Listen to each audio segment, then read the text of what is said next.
예, 안녕하세요. 준앱입니다. 제가 요즘 커피 영상 거의 안 올리고 있기는 한데요. 그래도 저는 커피를 여전히 즐겨 마시고 있는 중이기는 합니다. 뭐, 드립만 먹는 거는 아니고, 이 모카 프레소를 활용해서 에스프레소도 먹고 있습니다. 근데 이게 아시는 분들은 아시겠지만, 이 드립에서 먹는 원두의 배전도랑 에스프레소용 원두의 배전도가 좀 차이가 나죠. 물론 드립을 하는 원두는 애소를 할 수 없을 수가 있어요. 강배전 정도가 되어야지 애소를 뽑을 수가 있거든요. 정확히는 뽑았을 때 그게 맛있어요. 중약배전 원두는 애소를 뽑았을 때 맛대가리가 없어요. 그래서 애소용으로는 적합하지 않고, 그런데 애소용 원두는 이렇게 드립을 할 수가 있습니다. 그 특유의 또 맛이 있거든요. 뭐 어쨌든 최근에는 저는 여전히 커피 콩 로스팅을 계속 하고 있고요. 요게 지금 브라질 쪽 콩인데 아주 훌륭한데요. 요게 지금 제가 가지고 있는 드립용 원두고, 아는 형님이 디카페인으로 애소용 원두를 볶아 주셔가지고 지금 요 콩으로 에스프레소를 먹고 있습니다. 아무튼 저 커피 참 좋아하고 열심히 잘 먹고 있는데요. 오늘 해볼 얘기가 뭐냐면은 이 물에 대한 겁니다. 이 물요. 이 커피 만들 때 물이 정말 중요하다는 것을 제가 경험으로 깨닫게 된 게 있는데요. 계기가 어떻게 되냐면은 저는 본가와 상당히 떨어진 다른 지역에 자리를 잡고 살고 있어요. 본가는 가끔 갑니다. 본가는 저기 대구 수성구예요.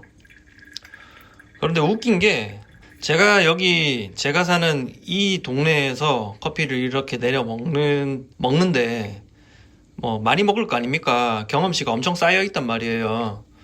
그런데 제가 여기서 내리는 똑같은 세팅으로 대구의 본가에 내려가서 커피를 내려 먹으면은 맛이 전에 느끼지 못했던 정말 놀라운 맛이 나거든요. 정말 맛있다는 얘기죠. 그런데 같은 콩을 쓰고 같은 도구를 활용해서 커피를 내려도 맛이 차이가 너무 많이 나는 겁니다. 근데 이게 그런 걸 수도 있죠. 착각일 수도 있기는 해요. 사람이 가끔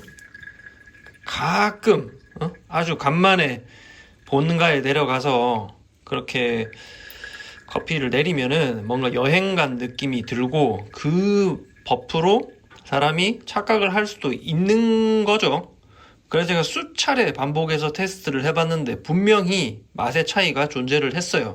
그러다 보니까 가만히 생각해 보니까 변수는 단 하나밖에 없는 겁니다. 요 수돗물밖에 없는 겁니다. 이게 수돗물이라는 게 수원지가 다르고 정수 과정에서 뭐 정수 과정도 다를 수 있겠지만 일단 수원지가 다르면은 그 원수라고 합니다. 그 원수를 뽑아 올려서 펌프로 뽑아 올려서 정수 과정을 거친 다음에 물이 공급이 되는 거걸랑요. 근데 제가 사는 이 지역의 수원과 그 원수와 대구 수성구 저희 본가 쪽의 원수는 분명히 화학적으로 그 미네랄 성분이랄까 그런 것들이 용해된 성분들이 분명히 차이가 있겠죠. 같은 물이 아니니까 집안도 다르고 토양도 다르고 다른 거죠. 그래서 일단 저희 대구 본가보다 제가 사는 이 동네가 수돗물 자체는 커피를 내리기에 적합하지 않다는 결론을 어느 순간 제가 내리게 됐습니다. 근데 대구 수성구의 물을 제가 끌어다 쓸 수가 없잖아요. 그래서 어떤 방법이 있을까? 뭐 요런 방법이 있는 거죠. 요런 방법이 있다. 요런 물을 제가 여러 개 테스트를 해 봤습니다. 뭐 많죠. 삼다수도 있고 뭐 식갱이 물도 있고 뭐 탐사수도 있던데, 그 중에서 제가 참 만족스러운 것이 뭐 이건 어디까지나 저의 개인 취향이기 때문에 이걸 객관적인 자료로 객관적인 의견으로 받아들이시면 안 돼요. 그런데 요 백산수가 농심 건데요. 요게 삼다수보다 좀 싸기도 해요. 요게 가격도 적당하면서 커피 맛을 제가 느꼈을 때는 상당히 잘 살려준다는 느낌이 들어요. 그래서 저는 사실 이렇게 물 사는 걸 좋아하지 않는 사람입니다. 물 먹는데 저는 사실 이런 테버터 있잖아요. 테버터도 저는 그냥 먹거든요. 물론 약간의 그 염소 소독 느낌이 약간 없진 않지만 이 우리나라 정수 시설, 우리나라의 상수도 시설을 조금 이해하고 나면은, 그리고 타국, 외국과 비교를 해보면은 이거 얼마나 훌륭한 수돗물인지 좀 알 수 있으실 거라고 생각하는데, 뭐 다들 잘 모르시고 관심도 없으시죠. 어쨌든 간에 이런 훌륭한 수자원을 지닌 우리나라에서 이 플라스틱 폐기물, 비닐 폐기물을 발생시키면서 이 물을 굳이 사 먹어야 되느냐에 대해서 저는 상당히 회의적이거든요. 상당한 에너지 낭비이자 우리의 자본 낭비이자, 그렇습니다. 에너지 낭비, 리소스, 자원 낭비라는 생각이 너무너무 많이 들어서 저는 사실 식수로는, 여기 보이시죠? 요 주전자에다가 물을 끓여서 저는 먹고 있습니다. 보리차, 옥수수차, 둥글레차 집에 여러 가지 있거든요. 그게 따려서 끓여 먹어보면은 맛이 엄청 훌륭합니다. 진짜 훌륭하고요. 저기 편의점에 파는 그 광동사의 옥수수 수염차 이런 거 있죠. 그거 제가 직접 따려내는 옥수수차 뭐 이런 거랑 비교하면은 진짜 발끝에도 못 따라올 정도로, 집에서 둥글레차, 결명자차, 보리차 이런 거 따려 먹으면은 그 풍미와 맛이 엄청나게 훌륭하거든요. 이런 페트병 물 사는 거보다 이렇게 끓여 먹으면은 정말 저렴하고, 요거 2리터 정도 마시면은 이 플라스틱 폐기물 발생을 하잖아요. 이런 폐기물이 아예 발생을 하지 않는, 정말로 그야말로 친환경이 아닐 수 없는, 그러면서도 엄청나게 저렴한 정말 좋은 이 대안이라고 생각하는데요. 어쨌든 제가 그런 사람인데 이 커피 맛을 위해서 얘를 구입을 하게 된 거죠. 제가 이 비디오 찍기 전에 사실 오래전부터 요 테스트를 많이 해봤어요. 물 종류가 많잖아요. 그리고 이 각각의 브랜드들의 그 수원지, 물을 뽑아내는 위치가 다 다르단 말이에요. 뭐 대표적으로 삼다수 좋아들 하시는데 그건 제주도에서 오는 거죠. 역시 커피 맛 정말 훌륭하고요. 여기 저희 집 수돗물에서 끓여서 얻을 수 있는 커피 맛과는 정말 차원을 달리하는 맛이네요. 어쨌든 이 물이 상당히 중요하다고 저는 생각을 합니다. 물론 그동안은 또 귀찮아서 이거 사오기 되게 귀찮잖아요. 그리고 이 쓰레기가 계속 발생을 하니까 그런 것들이 좀 이게 못 살 정도로 비싸진 않은데 뭐 자원 낭비, 무겁죠. 이거 6개짜리 들고 오면 12kg인데 그거 차에서 들고 오는 것도 귀찮기도 하고, 그래서 제가 이걸 또 안 사고 있다가, 그래서 수돗물 맛을 좀 희생하더라도 이 수돗물로 커피를 만들어서 또 먹고 있다가, 이게 또 맛을 한번 봐버리면, 한번 알아보고 나면은 또 그 좋은 맛이 또 그리워지죠. 그리고 제가 설 연휴 직전에도 대구를 갔다 왔는데, 대구 본가에서 또 이 대구 수성구의 좋은 물로 커피를 내려 맛을 보니까 또 그 아름다운 커피 맛이 또 리마인드 되는 겁니다. 그러다가 또 저희 집에 또 올라와가지고 여기서 커피 내려 먹어보니까 또 맛이 좀 떨어진단 말이에요.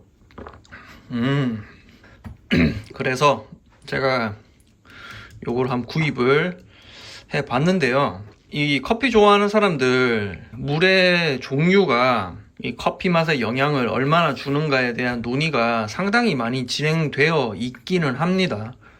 있기는 한데, 어떤 사람들은 이 각 제조사별 물의 그 미네랄 성분을 분석을 하고 그 어떤 성분에 의해서 우리는 맛의 차이를 느끼는가, 그런 실험을 하시는 분들도 계신 것 같아요. 저도 그런 내용들 좀 찾아봤었는데요. 이게 저도 사람이라 제 감각기관이 늘 객관적이고 일정하지 않을 수 있다. 늘 이게 변수가 있다는 것을 고려하고 들어주시길 바랍니다. 저는 요즘에 백산수 이게 최적의 커피 맛을 내는데 상당히 훌륭하다고 느끼고 있습니다. 그리고 얘를 구입을 해서 커피만 내려 먹으니까 또 제가 생각하던 것보다는 요거 사놓으면은 좀 오래 써요.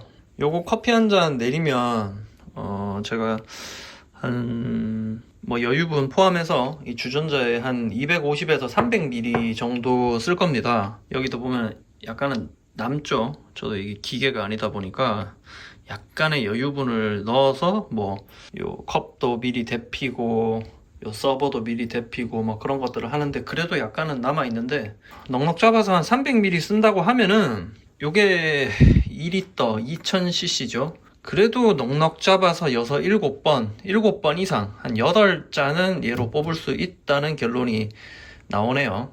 얘가 한 250, 200ml 뽑는다 생각하면은 거의 거의 여유분 포함해도 10잔 조금 안 되게 8, 9잔은 충분히 나온다는 결론이 나옵니다. 근데 저 같은 직장인이 하루에 요거 하나 내려 마시기가 사실 쉽진 않거든요. 특히 평일에는 거의 한 잔, 그리고 주말에 뭐 여러 잔. 그렇게 하면은 일주일에 제가 집에서 커피 10잔 내려 먹는 게 거의 맥스라고 볼 수가 있어요. 그리고 주말 하루는 또 외출하고 이러면 또 집에서 먹을 시간이 없죠. 커피가 이게 뭐 콩이 제일 중요하다고 과거에는 생각을 했었습니다. 그리고 그보다 더 전에는 이런 도구들 있죠. 드리퍼가 어떤 거냐, 주전자로 물 내리는 이런 방식이 뭐 점드립이니 뭐니 뭐 그게 뭐 어떤 거냐, 그것도 꽤 중요하다고 생각한 적이 있었습니다. 근데 사실 이런 거 뭐 드리퍼가 뭐니 주전자가 뭐니 어떻게 내리니 별로 중요하지 않은 것 같고요. 콩이 상당히 중요한 거는 사실이라고 저는 생각해요. 콩이 중요하고 콩이 거의 반 이상은 먹는다고 생각해요. 이게 거의 주 재료잖아요.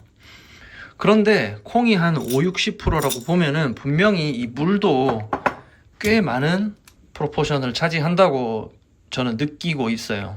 이게 물이 별거 아닌 것 같아도 되게 흔하다고 생각하잖아요, 사람들이. 근데 사실 여기 지금 커피 이 한 잔에 90% 이상은 사실 물이지 않습니까? 주재료란 말이에요, 볼륨상. 거기에 이 커피를 갈아서 우리가 수용성의 그 어떤 물질들을 우려내서 여기다가 물에다가 섞은 게 혼합물이 이 커피, 우리가 마시는 커피라고 할 수 있겠죠. 대부분은 물이다. 그러니까 당연히 이 물이 어떠한가에 대해서는 중요하지 않을 수 없겠죠. 이렇게 생각해 보면 되게 당연하죠. 어쨌든 이게 에스프레소 같은 경우에는 워낙에 농도가 좀 진하게 나오고 이러다 보니까 제가 봤을 때는 물의 영향이 좀 적기는 했습니다. 그런데 이 드립 커피 있죠. 드립 커피는 에스프레소보다 이 농도가 낮잖아요. 그리고 그 콩에서 느껴지는 아주 세심한 향미 같은 것들이 에스프레소보다 훨씬 구체적으로 느낄 수 있는 그런 가능성이 존재를 하죠. 좀 더 미묘하다는 거죠, 즐기기에. 그런 점에서 특히 이 드립 커피는 여러 가지 물을 한번 써보시는 것이 이 결과물을 향상시키는 데 도움을 줄 것이라는 저는 생각을 하고 있습니다. 그래서 저는 일단 이 백산수 상당히 마음에 들어요. 뭐 더 좋은 결과물이 있을 수도 있겠지만 싸고 구하기 쉽고 결과물이 좋습니다. 그리고 참고로 삼다수는 그냥 그렇더라고요. 삼다수는 그냥 그렇고 삼다수보다 이 백산수가 싸고 이 백산수 커피 내리면 상당히 맛이 좋습니다. 한번 커피 좋아하시는 분들, 커피 좋아하시는 저희 구독자분들 한번 참고를 해보셨으면 좋겠습니다. 저 백산수 사오고 요 에스프레소도 저 백산수를 이용해서 내리고 있습니다. 상당히 훌륭하고요. 그러면은 커피 한 잔 다 마셔가는데 여기서 마무리하고요. 요약하자면 커피가 물이 상당히 중요하다. 그러니까 물에도 조금 신경을 써 보십시오. 요게 주제가 되겠습니다. 그리고 백산수 상당히 훌륭하다. 요 말씀 추가로 더 드리겠습니다. 여기서 마치겠습니다. 감사합니다.